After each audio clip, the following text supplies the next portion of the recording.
Teman-teman sekalian, saya berharap kita bisa berdiskusi lebih jauh.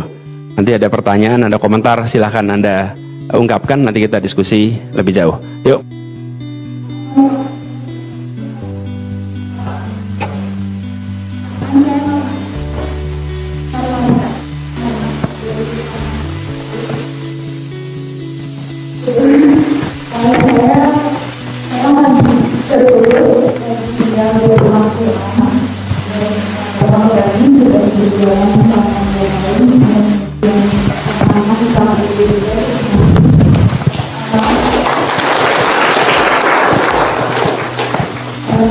Ini awalnya ada dari sana Bapak Presiden. Kemudian sudah 2 tahun saya berpikiran untuk membawakan ini lebih jauh. Karena setelah 2 tahun berjalan dan sepertinya askar dulu gitu Pak. Karena ini sangat fleksibel, katanya juga beragam dari S1 sampai S2, S3, juga ada korupsi, ada juga pedalaman S2, dan juga kemudian dan semua orang bisa kesini dan fleksibel bisa melaksanakan kegiatannya masing-masing bebas gitu.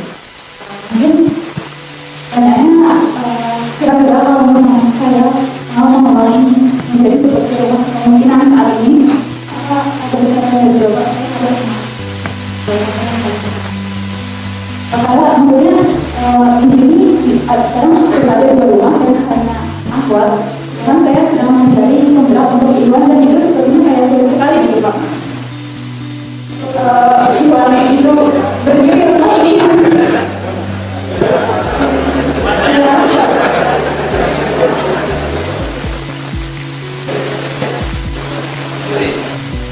namanya rumah dari rumah, maksudnya ingin duplikasi menjadi besar rumah kepemimpinan saat ini.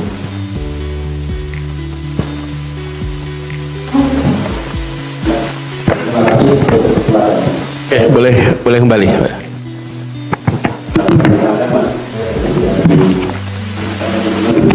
Sekarang ke Martin.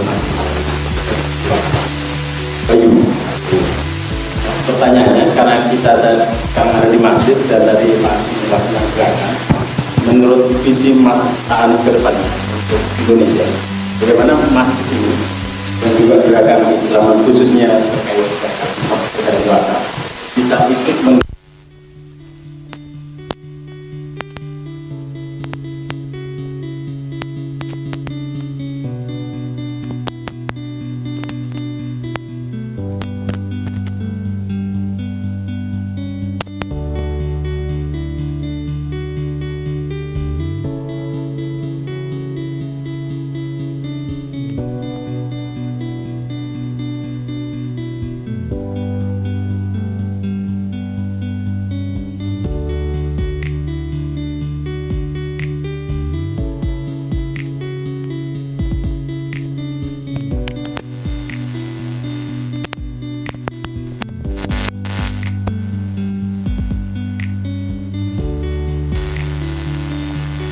yang tidak baik dan lainnya.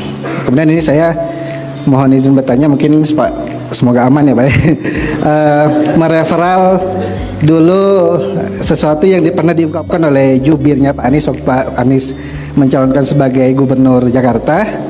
Beliau bilang ya politisi itu setelah beliau masukin ya kotor lah, tanda kutip, semuanya kotor dan penuh dengan kotoran dan itulah. Nah tapi kalau saya lihat Pak Anies kan insya Allah sebagai seorang yang bersih dan juga politisi yang amanah insya Allah Pak. Semoga ekspektasi saya benar ya Pak. Amin. Nah ingin ini Pak mungkin di-sharingkan ataupun dikasih tips dan triknya bagi kami yang masih muda-muda supaya nanti ketika ingin minat bergabung di politik itu tidak menjadi bagian yang kotornya ataupun tidak dikotori Pak. Tadi kotori dalam artian seperti yang sekarang sedang rame ya Pak, rekan Bapak.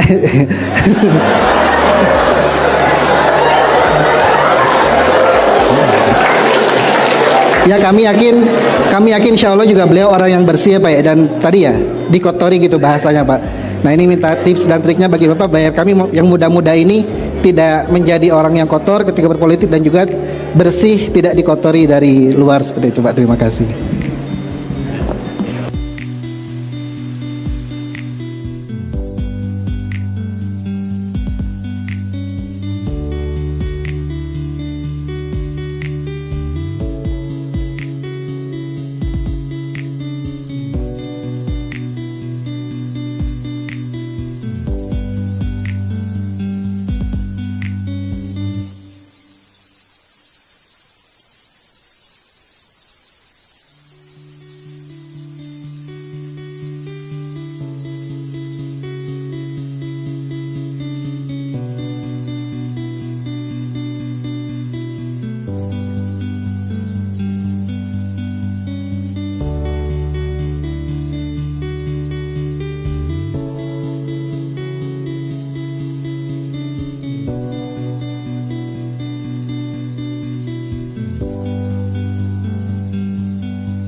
Dan juga kepenulisan. Saat ini sedang membangun sebuah komunitas nulis namanya Nyarita Bandung. Kemudian ada salah satu poin dari apa yang Bapak sampaikan yang menarik, yaitu soal inklusivitas dalam gerakan. Itu kita bukan berfokus pada menyelesaikan masalah, tapi mengajak semua orang untuk mencoba menyelesaikan masalah. Dan di sini ada satu barrier atau blocker dalam membangun gerakan itu, terutama dalam hal literasi dan hal-hal yang berbau intelektual, itu karena ada sedikit fenomena ivory tower atau sedikit mungkin kurang inklusif bagi orang-orang yang mungkin saat ini kalau kita lihat di TikTok ada yang mulai makin anti intelektualitas atau mengantagonisasi orang-orang pintar karena merasa terintimidasi gitu ya. Dan itu menjadi semakin rangkul. Jadi pertanyaan saya adalah bagaimana caranya untuk menyikapi hal tersebut dalam membangun gerakan yang sifatnya adalah memang branding utamanya adalah intelektualitas bagi orang-orang yang justru target utamanya adalah orang-orang yang tidak ingin terlihat begini. Itu menurut saya. Terima kasih.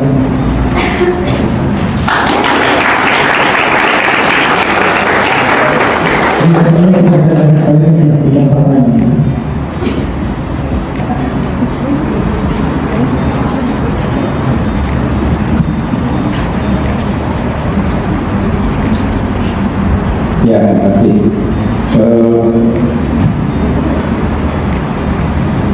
Normatika aman, ya, bagus Anda sudah bikin sebuah tempat rumah, nanti bisa jadi rumah pembinaan. Usulnya yang mana? Kalau Anda bahwa ini bukan yang pertama, maka jangan Anda reinvent the wheel. Jadi usul saya tidak akan memberikan usulan teknis, tapi usulan saya, Anda datangi rumah-rumah kepemimpinan yang ada. Anda tanya do don'ts-nya, Anda tanya berhasil gagalnya. Lalu dari situ Anda manfaatkan. Karena Anda bukan yang pertama. Jadi paling gampang begitu. Dan dengan cara begitu, kemudian Anda nanti bisa melampaui usia biologis. Kalau tempat Anda baru berusia 2 tahun, tapi Anda belajar di tempat yang sudah 15 tahun dan 20 tahun, maka Anda memindahkan akumulasi pengalaman itu ke tempat Anda yang baru 2 tahun. Dan disitulah keuntungannya. Teman-teman lihat Korea Selatan. Korea Selatan itu dalam waktu 60 tahun mengalahkan yang dikerjakan Eropa Barat 350 tahun. Kenapa? Ya karena dia pindahkan itu pengalaman itu, sehingga dalam waktu yang singkat dia bisa mengejar. Nah teman-teman juga begitu. Kalau Anda tahu bukan yang pertama, ini tuh urusan, semua urusan, bukan hanya urusan yang dibuat oleh Nurmalita tadi. Kemudian Bayu, sama Bayu, saya tidak akan memberikan petunjuk teknisnya. Bayu, ini bukan yang pertama kita menginginkan zakat menjadi penggerak untuk peningkatan kesejahteraan. Ada banyak tempat yang sudah menyelenggarakan dan berhasil. Jangan reinvent the wheel. Teman-teman, inspirasi itu tidak datang dari meditasi, teman-teman. Inspirasi itu datang dari interaksi. Anda datangi, Anda berinteraksi dengan yang pernah mengerjakan. Kalau Anda berinteraksi, ini teman-teman, alat ini dipakai, teman-teman. Sayang alat ini, kita punya sosmed, kita punya, pada punya sosmed kan di sini? Oh ya, temannya siapa? Teman SD, teman SMP, teman SMA, teman kuliah. Kalau itu terjadi, maka itu namanya alat modern merawat hubungan masa lalu. Yang Anda harus berteman dengan masa depan. Jadi misalnya Anda mau teman dengan yang sukses dalam mengelola wakaf, mengelola sedekah.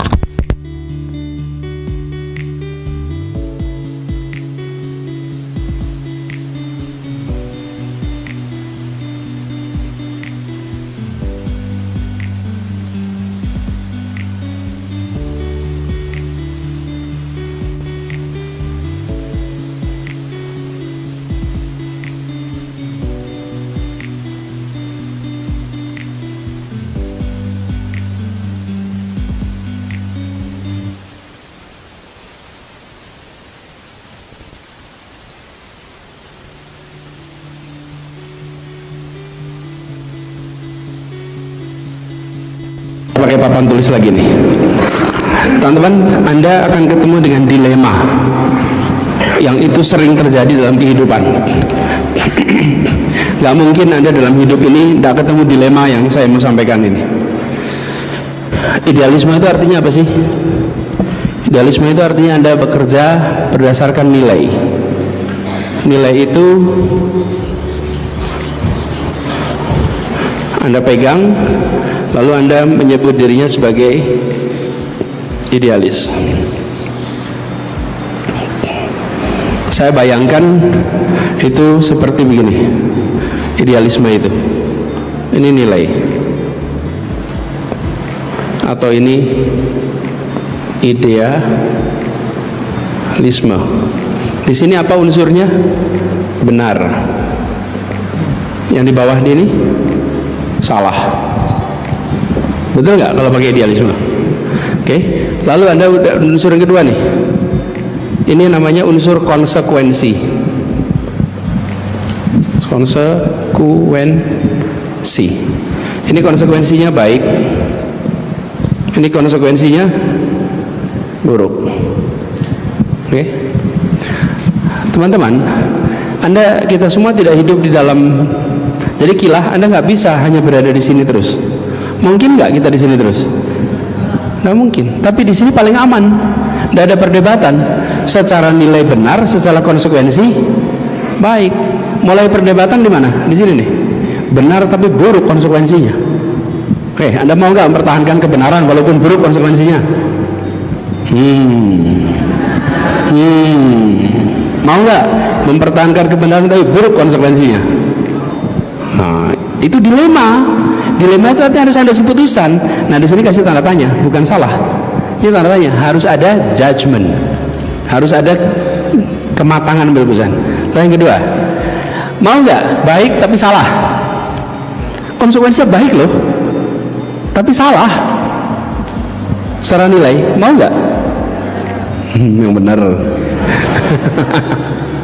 Konsekuensinya baik loh. Ini pertanyaan lagi. Yang tidak boleh itu di sini. Sudah salah, buruk pula. Ini jangan sampai nih. Nah, jadi teman-teman, saya ingin ajak Anda semua melihat di dalam dunia ini, ketika Anda ambil keputusan, Anda ketemu dilema ini. Anda boleh beroperasi di tiga ini, tapi jangan di sini. Tapi boleh di sini, boleh di sini, dan boleh di sini. Dan nanti ketika Anda jadi pemimpin, Anda sering harus ambil keputusan di kuadran yang diagonal ini. Ya, sering sekali Anda harus keputusan itu. Dan nanti harus bertanggung jawab dengan keputusan ini. Gak bisa kita hanya di sini. Kalau mau di sini, maka jangan berada di wilayah publik. Bahkan memimpin perusahaan pun Anda akan ketemu situasi begini. Betul nggak? Iya. Nah, disinilah yang namanya nilai yang Anda pegang menjadi penting. Kenapa? Karena kalau orang memiliki idealisme, punya nilai dari awal, pada saat dia mengalami deviasi, dia tahu dia sedang melenceng. Sehingga dia tahu harus kembali. Tapi kalau orang tidak punya idealisme, melenceng sadar nggak? Enggak. Lalu melenceng lagi sadar nggak? Enggak. Contoh, kalau orang yakin nepotisme itu salah, maka dia akan pegang teguh, jangan sampai ada nepotisme. Tapi kalau nepotisme tidak dianggap salah, apa yang terjadi? Udah sekali mau nepotisme, mau diulang lagi nepotisme lagi. Betul nggak, teman? Karena tidak dianggap sebagai sebuah nilai. Nah, jadi teman-teman, saya sampaikan jawaban ini sebagai pegangan Anda ke depan, bahwa siap-siaplah Anda akan ketemu situasi yang tidak ideal. Yang ideal di mana? Kanan atas nih. Yang secara idealisme benar, secara konsekuensi baik. Ini ketemu. Saya pernah berikan analogi, teman-teman.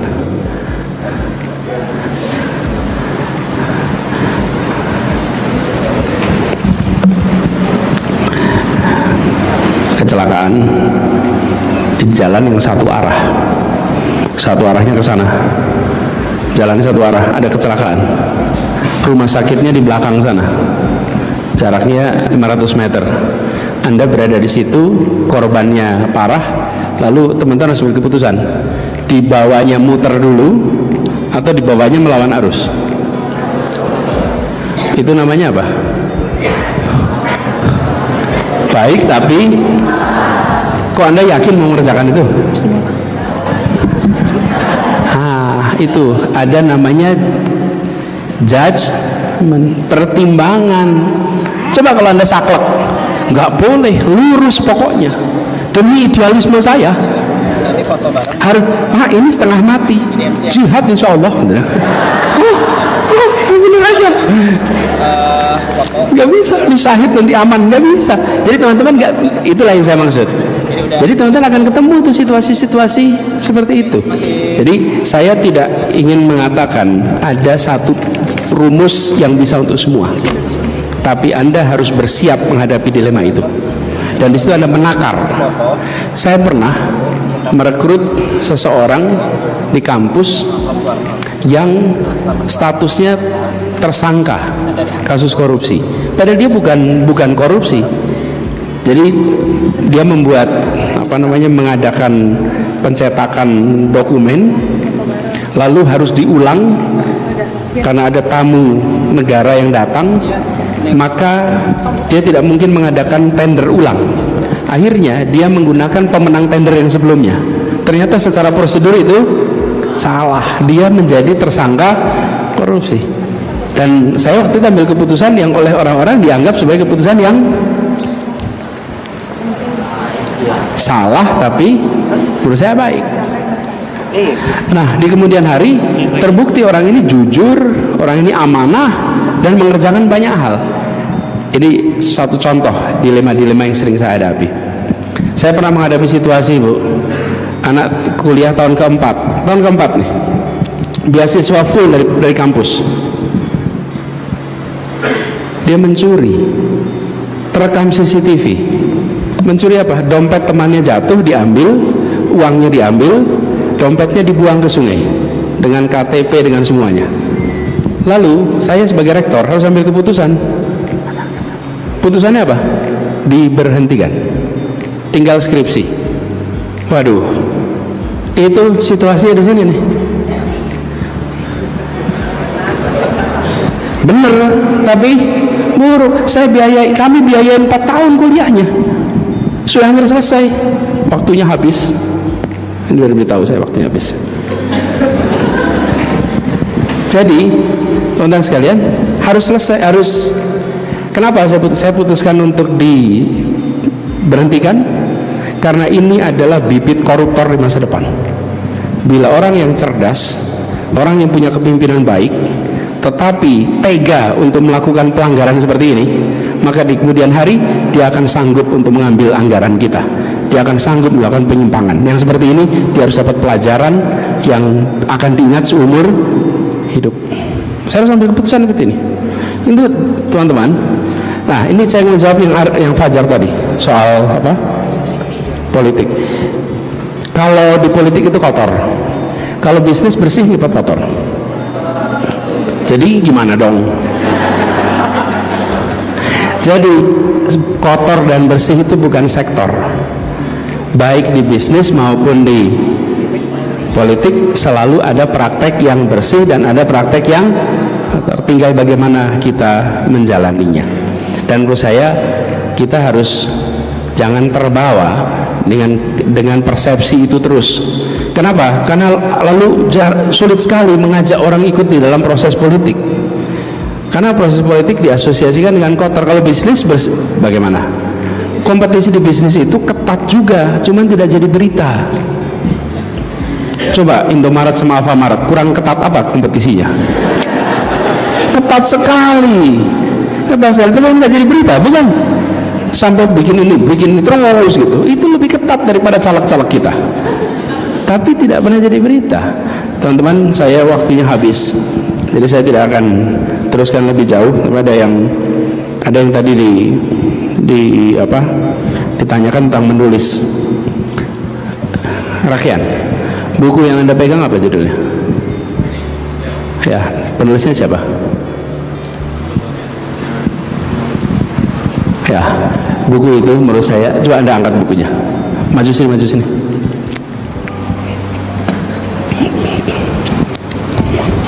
Ini buku ini yang lagi dibaca nih.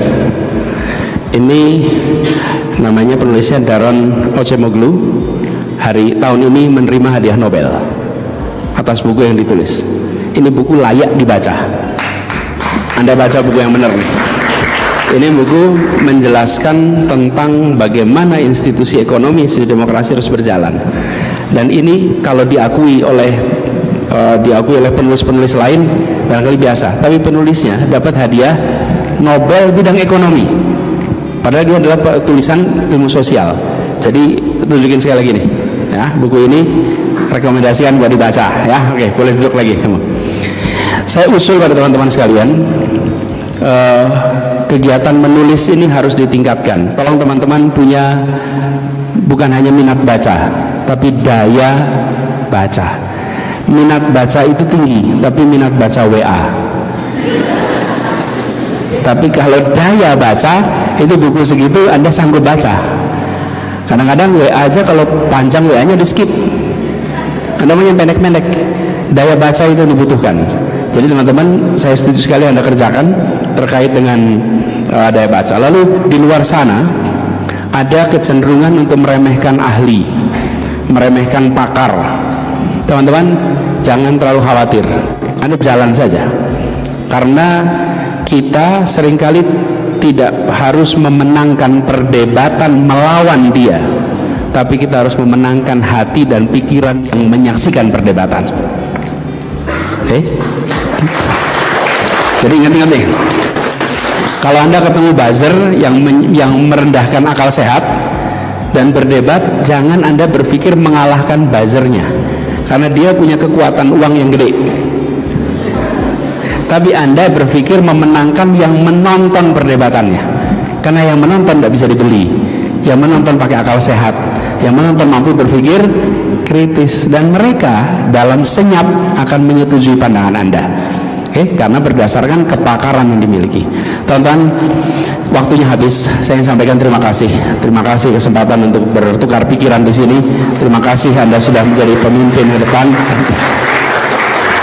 Saya titip tadi soal CV itu tolong diseriusin. Anda tulis beneran, Pak Umar Khayyam, kalau boleh. Ini dibagi bagian dari apa yang Anda siapkan untuk ke depan. Dan saya tidak menganjurkan untuk diposting. Karena tulisan itu kalau diposting, kok teman-teman belum tentu komentarnya positif. Kan Anda bermimpi, bukan? Mimpi itu simpen aja dulu, Anda revisi dulu, nanti sampai jalan Anda kembangkan. Tapi minimal menjadi guidance untuk teman-teman berjuang ke depan. Lalu saya titip pada teman-teman, gerakan, jangan hanya program. Kalau program menyelesaikan masalah, kalau gerakan mengajak semua pihak menyelesaikan masalah. Dengan begitu akan bisa sustainable. Terima kasih. Assalamualaikum warahmatullahi wabarakatuh. Waalaikumsalam warahmatullahi wabarakatuh.